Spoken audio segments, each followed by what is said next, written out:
Hey there folks, Dr. Dan here. Be sure to join me next week on DocTalk as we're going to have my friend and colleague, Dr. Casey Olson, who is a ruminant nutritionist here at Kansas State University. And we're going to talk about things that you can be doing this time of the year for the nutrition and well-being of your herd, whether it's looking at the body condition scores, some of the mineral supplementations, putting together the spring calving kit, and then how to market those fall calves for the fall calving herd. Be sure to do it.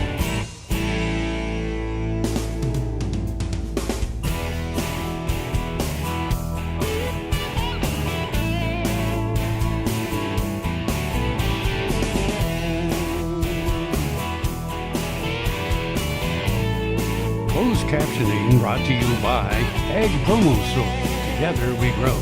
Learn more at agpromosource.com. This segment brought to you by Kansas Regenerative Medicine. Your stem cells, your health, your life. Hey, welcome to the show, Dr. Olson. Thank you, Dan. Folks, this is Dr. Casey Olson. He's a friend and colleague here at Kansas State University. He's over in the Animal Science Department where he serves as the W.M. and F.A. Lewis Chair of Range Beef Cattle Nutrition. And Dr. Olson is one of those that is known not only nationally but internationally for his knowledge in range beef cattle nutrition.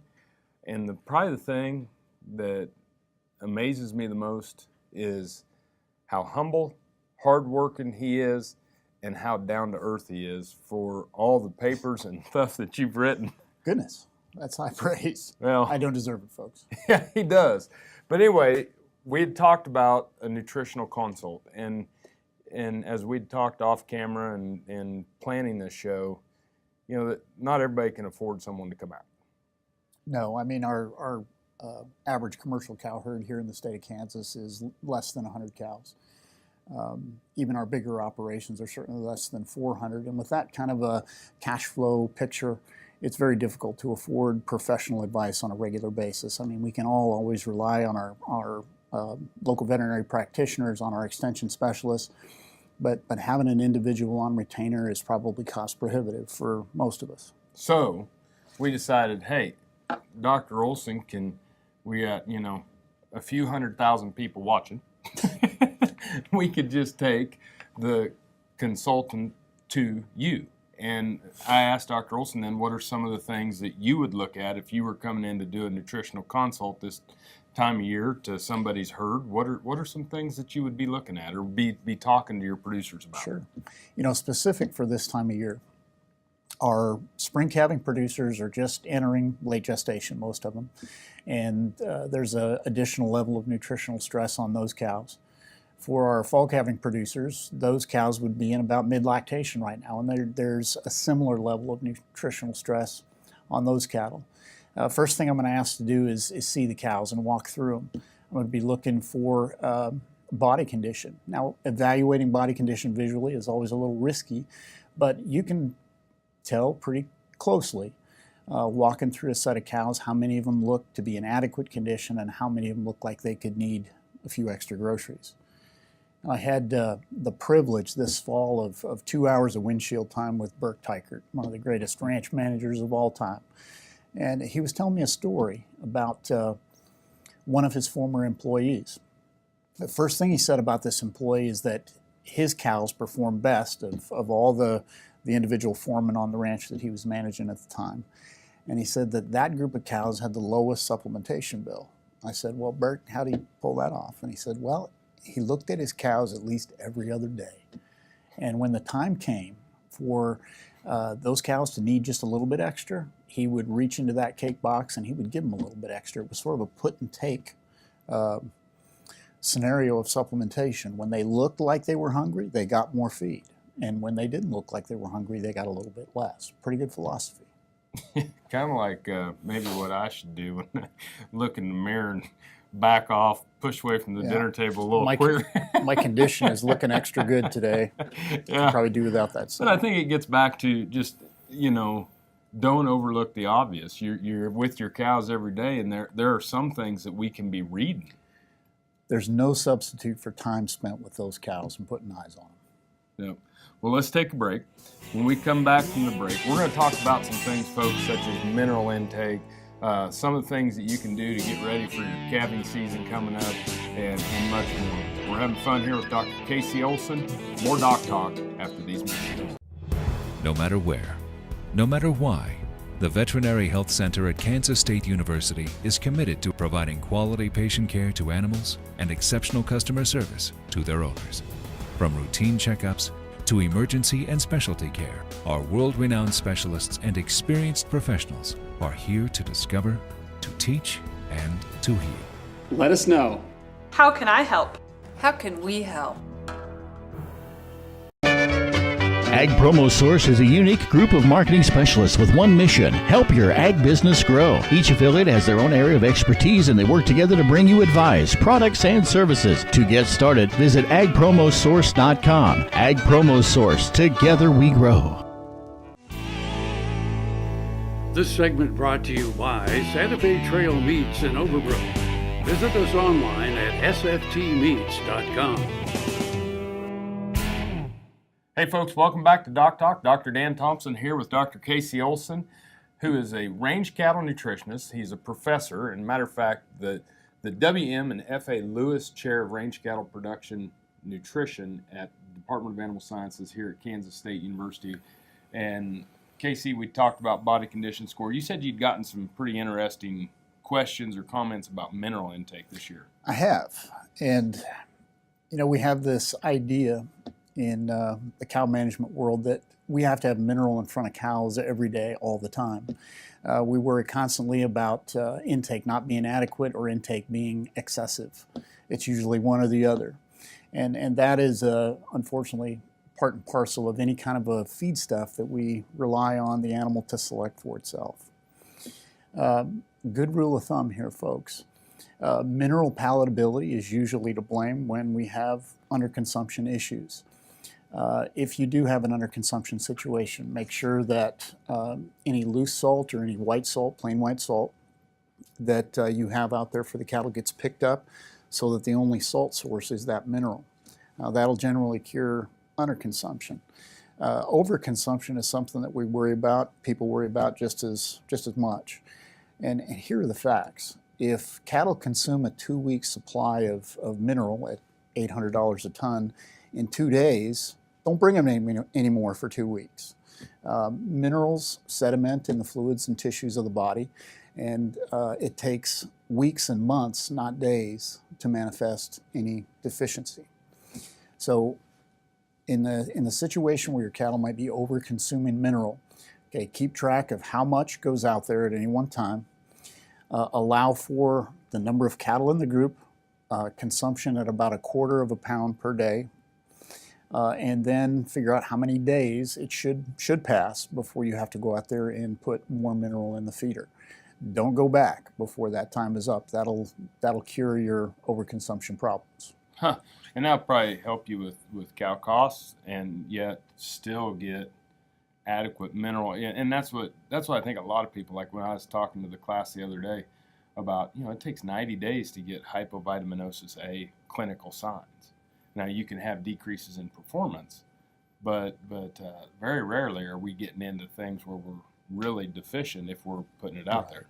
And like I said, all those minerals, all those vitamins that we're concerned about, it takes time to manifest the deficiency. The important thing is just to manage that intake of mineral supplements. So when you're looking at these mineral supplementations, what are some of your rules of thumb, or what are the most important minerals for you as a ruminant nutritionist? Well, as luck would have it, I just talked with my mineral man on the phone earlier today and ordered some. Couple of things. If I'm feeding a byproduct protein supplement like distiller's grain or corn gluten feed, there's a strong likelihood that most of the phosphorus can come out of my supplemental mineral. Cheapens the cost a great deal. Another thing, at this particular time of the year for the spring calving herd, the cow is sequestering some pretty important trace minerals, copper, selenium, zinc, in that fetus. Right now her overall body status is going to look pretty good if her nutrition is adequate, but as soon as that calf hits the ground, her body stores are going to drop off to very low levels, a very low ebb for the year. making sure we're on top of intake right now is particularly critical. You bet. Well, folks, we're going to take another break. Thanks for watching DocTalk today. It's great to have Dr. Olson here. We're talking about nutrition for your cow herd. We're going to come back. We're going to talk about some of the things that you can do to prepare for calving season and those spring calvings. Thanks for watching. Did you know long-range planning through the checkoff can help keep your business profitable? To successfully pass on cattle operations from one generation to the next, it's important to promote beef and keep farms and ranches profitable. Your beef checkoff helps do that. We're Jurger's Cattle Company, cow-calf operation primarily with a small replacement heifer operation. We started our operation in 2012, but we expanded on my father-in-law's operation, who started in the 70s, and built off his expertise and his knowledge and have taken and grown it to what it is today. We span about 4 different counties in North and South Carolina, running about 1,000 acres with 350 roughly head of mama cows. My husband and I and my son and my father-in-law operate together. About 2 years ago, we decided to make the switch to become all-natural producers. And what that means is it's a certain standard of quality and life for not only the calves that become part of the food source and the meat itself, but the cows also. Beef checkoff is important for our operation in a twofold way. First is marketing, creating a customer for us. We sell directly to feedlots, but our end game is the consumer. We want to create a product for the consumer that they desire, that they want to go back to the supermarket or steakhouse and they want more beef. Everybody knows the slogan, beef is what's for dinner, but it falls even more than that in that they've raised consumer awareness in quality, which is important to us because we try to focus heavily on our genetics. That's a main component of our operation, and the checkoff has allowed us to do that by promoting a product that's important to the consumer, that it's good quality, it's safe, it's nutritious, and they're gonna want to be return customers. Valley Vet Supply is devoted to providing information and professional quality products at reasonable prices. Valley Vet Supply. Sure Crop Fertilizers was started by my father, Don Sherman, and my mother, Shirley Sherman. Family business that started in the 80s. We predominantly focus on plant nutrients and what we can do to give growers better responses with the fertilizer dollars that they do, and what we can do to make those things work better for the grower. We're based out of Seneca, Kansas. We work with growers in their soil analysis to figure out what they need, and then we can put those in a blend that gives them the best results, and so that we can deliver that direct to their farm so that they have those nutrients where they need them, when they need them, and so that they can apply them in a manner that's very efficient to them and works well in their planting systems and what they're doing. Sure Crop Fertilizers has been around for a long time. We always say we're big enough to take care of everything you need, but yet we're small enough to do it quickly. You can get a hold of us at 1-800-635-4743. Our website is surecropfertilizers.com, and you can always email me at Corey@surecropfertilizers.com, and with any questions you have, and we're glad to answer it and work with you. Hi, I'm Kim Mandarin with Hardy Insurance. I'm here to help you with all of your farm and ranch needs. When it comes to protecting your operation and your family, you need a name you can trust at a price you can afford. Call me today or visit hardyaviationins.com. This segment brought to you by Kansas Soybean Commission. Progress powered by Kansas farmers. Hey folks, welcome back to DocTalk. Dr. Dan Thompson here with Dr. Casey Olson. Dr. Olson is the WM and FA Lewis Chair in Range Beef Cattle Nutrition, and he does a lot of work. He has his own research facility here, a living laboratory. And then you do a lot of work with outside herds and things to that nature as well. And as we start to get ready for calving season, you said there's a few things that maybe we ought to go through and start walking down the list on these spring calvers. Sure. And one of the things I tell my students, the first calf that hits the ground should never surprise you. Look at your calendar. That first calf is going to hit the ground somewhere in the neighborhood of 282 days after bull exposure began the previous year. And don't forget, those calves can come a little early sometimes. Well, what if my bull was in there all year? Well, I can't really help you with that. But I do know that gestation can vary plus or minus 19 days. There we go. So all of the tools that you need to assist dams bringing a calf into the world, and all the tools that you need to support health on a neonate, get them gathered together now. Make sure your calf pulling equipment is in good working order, free of rust. Make sure you've got disinfectant needles, possibility, God forbid, of frozen colostrum or artificial colostrum. Make sure you have all that stuff in one place so you don't have to hunt it up when you have a crisis. Yeah, and you know, I'm an organizational freak when it comes to that time of the year and that, because I don't have a good enough memory to go look at different places. And so, you know, I've built wooden calf grips to carry my stuff in and keep it together and keep it organized. But, you know, tools, colostrum, anything else as far as managing that cow? I mean, what about facilities?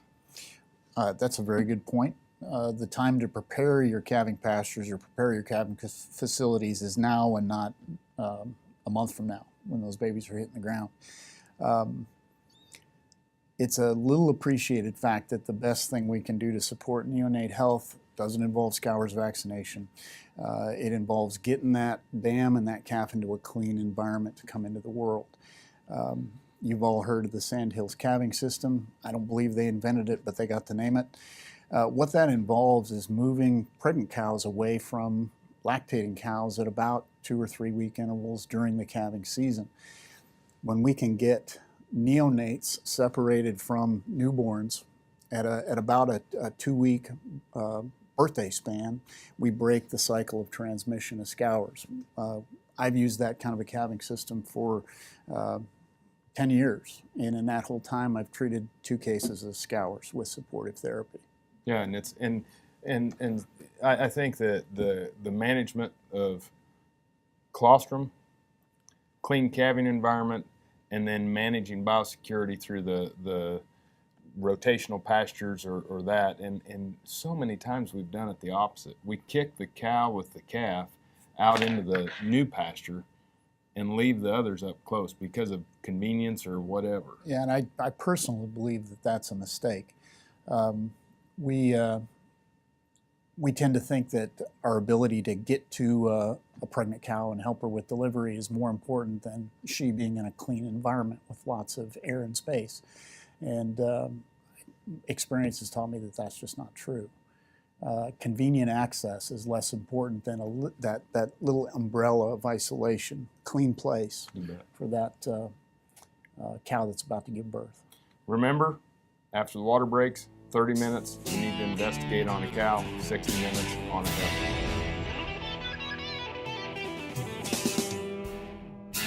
Are your cows practical or profitable? If you want them to be both, come to the Dale Banks Angus Bull Sale Saturday, November 17th near Eureka, Kansas, selling 140 yearling and coming 2-year-olds who have spent their days on the rugged pastures of the Flint Hills. For 114 years, the Perriers have been focused on providing hard-working, balanced trait bulls for progressive cattlemen nationwide. Make plans to join us November 17th or pre-register to bid online. For more information and to view our catalog, visit www.dalebanks.com. Drew, veterinarian in Western Iowa. I have a veterinary clinic and started doing stem cell therapy on dogs in August of 2014. And after the first 2 dogs, after 3 weeks, I saw such dramatic results. I said, hey, I have arthritis. I have joints that really need this help. Where can I go to get this done? I had stem cell therapy done in November of 2014 on my finger joints, my hip, and the ball of my left foot, all of which I'd had real severe problems with. Saw a pretty dramatic improvement in a short amount of time. I would certainly recommend that somebody don't wait until I'm in the position that I was in with the damage already done to my joints. I encourage veterinarians to use it for their animals, and I encourage anybody who sees this video, if you have need, get in contact with these people because this is a phenomenal place to have this done. Tarwater Farm and Home has been family owned and operated since its beginning in 1978. What you need for farm and agriculture, lawn and garden, clothing and footwear, and so much more. You'll be surprised at what you'll find in this huge store. They have what you need and lots of it. So come take a look. You'll discover that customer service is first and foremost. Always has been with the Tarwaters. Tarwater Farm and Home, 4107 North Topeka Boulevard. Healthy cows start with the new Hired Hand automatic livestock sprayer. Rancher invented to provide an efficient alternative to pour-on and injectable parasite management systems. The portable design allows cattle to treat themselves head to hoof. Strategic device placement with pass-through activation technology takes the stress out of parasite treatment for cattle and the rancher, leaving more time to tend to other vital tasks on the farm. To learn more, visit cowsprayer.com. The new Hired Hand makes healthy cows easy. This segment brought to you by Kansas Farm Bureau, the voice of agriculture. To join today or more information, go to kfb.org or find us on Facebook or Twitter. Hey folks, welcome back to DocTalk. Dr. Dan Thompson here with Dr. Casey Olson, who is a professor in the Department of Animal Science, where he serves as the W.M. and F.A. Lewis Chair of Range Beef Cattle Nutrition. And it's great to have you on the show. We've talked about the spring calvers, and we would hate to discriminate and not include the fall calvers. Oh, we can't do that. The last couple of years when cow prices, especially in the fall, have been so poor, I think that's prompted many of our producers in Kansas to get interested in fall calving and convert some of those reproductive failures from the spring herd to the summer, or to the fall rather. We've got nutritional challenges obviously at this time of the year for that fall calving herd. Some of the same issues, mineral intake, body condition score management, are still relevant. But one of the things that if you don't have a lot of experience with spring calving is thinking about where those fall-born calves are going to go from here. If you're like me, marketing that fall-born calf is a new thing. One of the things that have been a real strength of the fall calving producers in Kansas over the last decade is selling that calf into a grass fever market, as it's called. Oh, yeah. Lots and lots of people are looking for that healthy, locally raised calf to put into a summer grazing system. Two things I'll say about that. The cost structure for fall calving herds tends to be a little higher than it is for a spring calving herd, because you're having to feed that cow, support that cow through the winter months with nutrition. However, the revenue side of the equation is almost always in favor of the fall calving herd, because you get to sell into a much more favorable calf market in the months of March, April, and May. Have a plan for what to do with that fall-born calf. And one of the things that I would really suggest to you, if you're new to the fall calving game, is think about your operation and whether or not there is a place to allow that calf to grow on forage that it can go out and harvest for himself or herself for a potential sale in the months of August or September. Historically, our yearling calf market has been really strong at that time of the year, and adding another 200 to 300 pounds to that calf that's born in the fall, weaned in the spring, and then grazed in a retained ownership position through the summer can be a tremendous and easy new source of cash flow. Yeah, and you also, in that, if you have them available for that grass time, you're going to have two different sets of people bidding on them: feedlots and people with grass. And being from the feedlot world, we were always struggling during that time of year because people would be able to bid them up because they don't have the freight in them. Sure. Yeah, local calf has tremendous advantages with respect to freight. And one of the reasons, speaking about the late summer marketing window for that yearling, any feeder that's looking at that critter is going to be thinking about that April harvest window, April-May harvest window for that calf as a finished beast. Yeah. Well, thanks again. Appreciate having Dr. Olson on here. Appreciate you watching DocTalk. Remember, always work with your local veterinarian, and if you want to know more about what we do on DocTalk, you can find us on the web at www.doctalktv.com. Thanks for watching today, folks. I'm Dr. Dan Thompson. see you down the road. Closed captioning brought to you by Ag Promo Source. Together we grow. Learn more at agpromosource.com.